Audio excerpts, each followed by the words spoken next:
Kind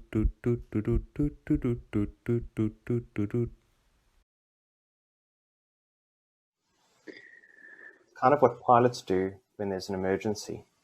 The first thing they teach you is sit on your hands, because that emotional, Really? yeah, there's always, not always, there's almost always time to do something.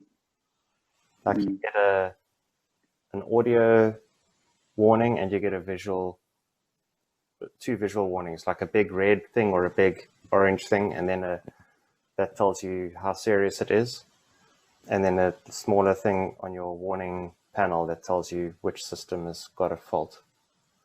So there's a natural panic when that happens the first time, right? And what happens when people do it wrong and they don't sit in their hands is they just start pressing buttons without analyzing the problem. So taking that perspective and managing. And when they respond without the analysis, they take the wrong actions.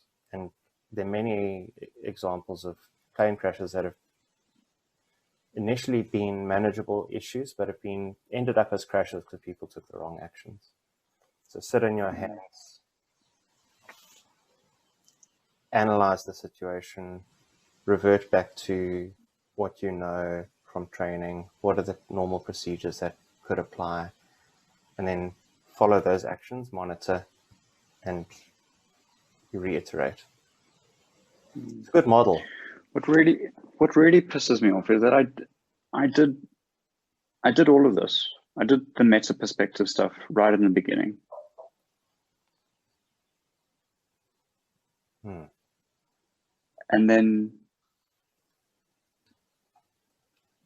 And I was very clear about what we were going to do. But I wasn't resilient about it. So when stuff then came in and she got the complex, or I want to say duff gem from her friend, it then got complicated. So I wasn't resilient with that it really did hook me into the story. Can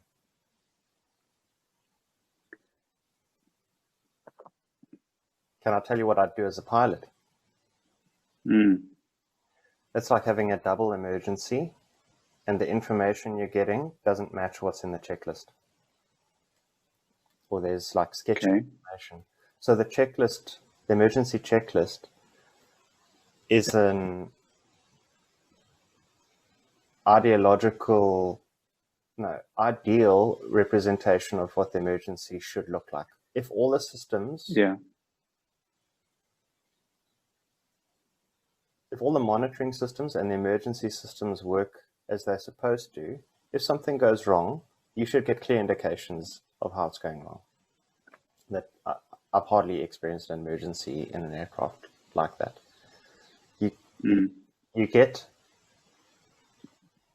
like 80%, 90% of the checklist indications, but if you were to hold the checklist in your one hand and look at what the instruments are supposed to be telling you in that kind of emergency, they're not the same. And then you might have one emergency, and then you address that issue, which sounds like what happened with you from a managerial perspective. And then you get another emergency on top of that. And then the information on that one isn't accurate. Doesn't match the checklist. So what I would do as a pilot then is really even delve deeper into analysis and spend a little more time. So it's spending more time, but it's also starting to think of alternates. Like, okay, this isn't really going according to plan. I don't understand the emergency because it's not presenting as it's supposed to. So there's something outside of my control and my awareness happening. If I have to, if it really gets bad, what are my options? Eject, land, do an auto rotation, whatever it is, but also start to do some problem solving outside of what's in the checklist and try to make sense of things. Mm. Mm.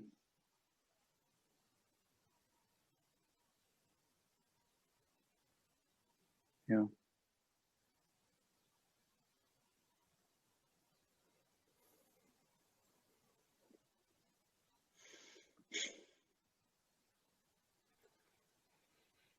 You know what the airline pilots and the astronauts do is they use their checklist, but they phone the home base and they get a person who's removed from the situation to start problem solving there. Do you remember Apollo 13? That movie based maybe based on that incident of the Apollo 13 mission. I don't remember. I don't recall the details relating to it. So remind me what happened. It was the Apollo mission to the moon. Yeah. And they switched on a mechanism that stirs the oxygen in their tanks. And when they did that, the tank exploded. And it was a lot of really bad issues. So they lost a lot of electrical systems. And okay. The apart from navigation, so like how on earth do you get around the moon and back to Earth? And I don't know if you know anything about the complexity of getting back through the Earth's atmosphere. It's hectic. They have to calculate that. Yes. But you can't do any of that if you're not alive. And the oxygen regeneration system stopped working. So they had to, what they did is they got guys on Earth to figure out like a jerry-rigged oxygen generation system or regeneration system, filtering system. Yeah. Put it together with the materials that those guys would have in the capsule, send them the information, and then walk them through how to build it while those guys are trying to manage their own emergency. Yeah. Quite amazing story. With their impending doom on their head. And they made it. There's okay, so I didn't know any of that detail. What that reminded me of is there's a book called The Stress Code, which I haven't read or listened to, but I've heard an interview with the author. And I can't remember now if he's I think he's got some kind of psychology degree. And he had this question about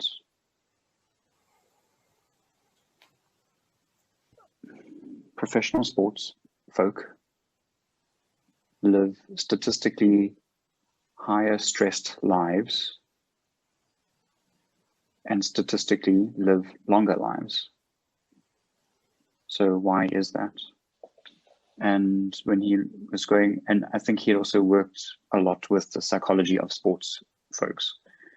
And he then did this research around what's at play there. And he said the number one thing that helped them with stress was as soon as something stressful happens, they phone someone. So they've got the team manager, they've got the team psychologist, they've got the team. So that was the number one thing that he figured out was that. But it was I wonder if there was any. It would be interesting to actually listen to the book and see if there was any connection with what you were saying about pilots and astronauts using the same kind of mechanism. I think for pilots and astronauts, it's probably more of a practical issue of spreading the workload, doing advanced problem solving, and because the aircraft are either orbiting the planet or on the other side of the globe, being able to contact services on behalf of the crew.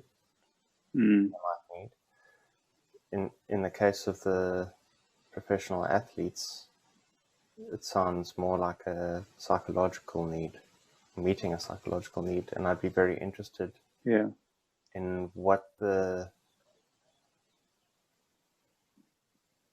psychological process is that happens when they phone people.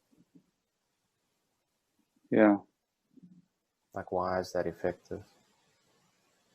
Yeah.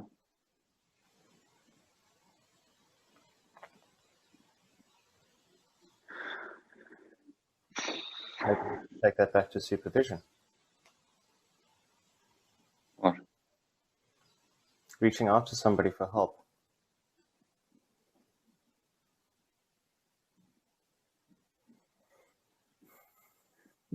It's interesting. In the new competency framework,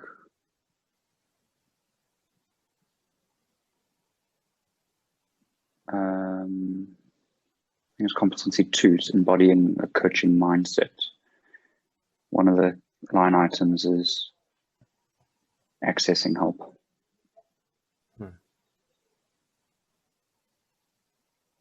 Well, then we need ask no further if it's in the competencies. In the ICF competencies. Indeed. It's the gold standard, don't you know? Writing it. Sacrifice. 207. GoldenEye, James Bond. Yeah, my mind's just going off.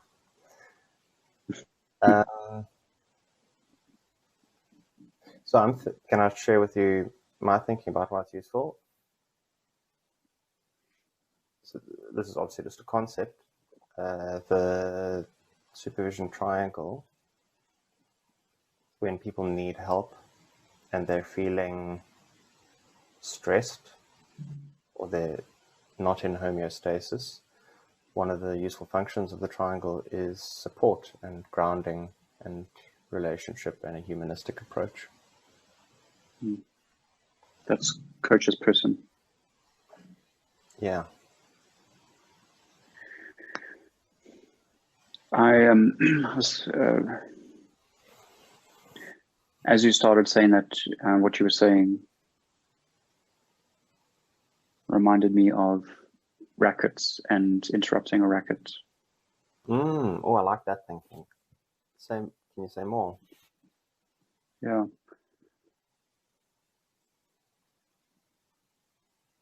Oh, so okay. For some reason, I always think that rackets are more complicated than they really are when I go and look at them again. But there's something about in the rackets that something hooks you. It starts gears turning inside you, which is based around your limiting beliefs. And then you start looking for the evidence, or you start to warp the evidence to validate those limiting beliefs. Yeah. And then it's the limit that cycle just entrenches itself more and more. And then you behave with the world like like it's true. Yeah. So it's like, if it wasn't true, you make it true, and then you also create it in reality. So then calling for help or engaging with the help mechanisms interrupts, has the potential of interrupting that cycle. So the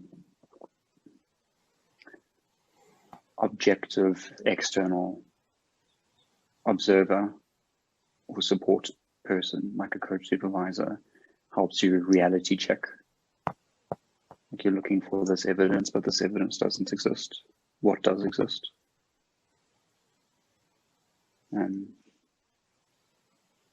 So kind of instead of being stuck in that loop, you like start it and then you like bounce out into a, I don't know what that is, like slingshot. Maybe the competence curve. Yeah. Yeah. I mean, there's no specific thing there just yet, but yes, it's you get slingshot out of the sticky messiness. And I think there are probably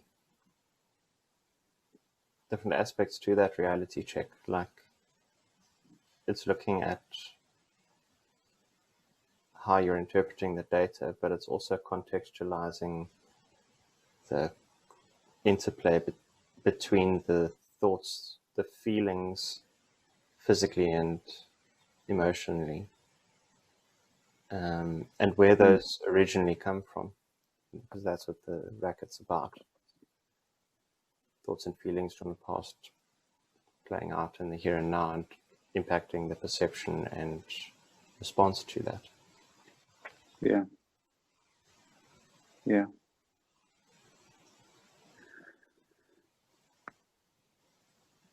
And there's a lot of, I remember in one of the coach supervision books, they talk about using the triangle as a flow, which,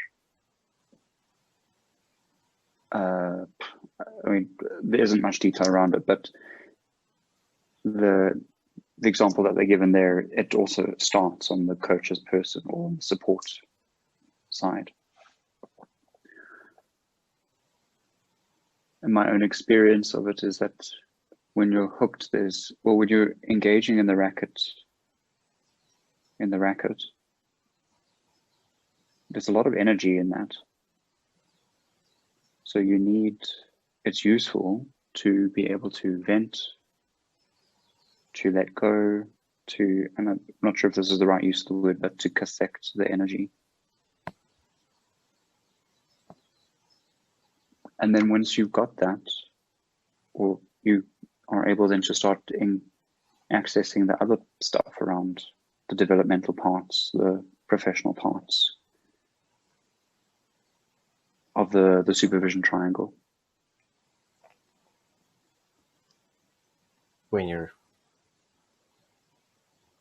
Once you've experienced that grounding and the cathartic process, working with those emotions. Yeah. That book that you're talking about,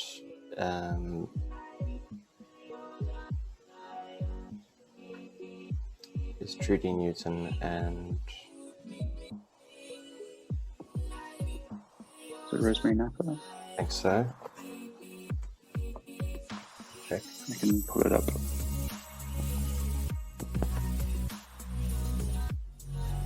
Sorry, Hilary Cochrane. That's right.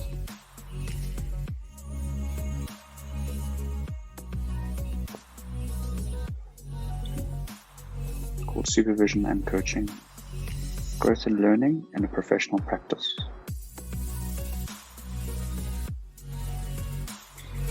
Here's the cover.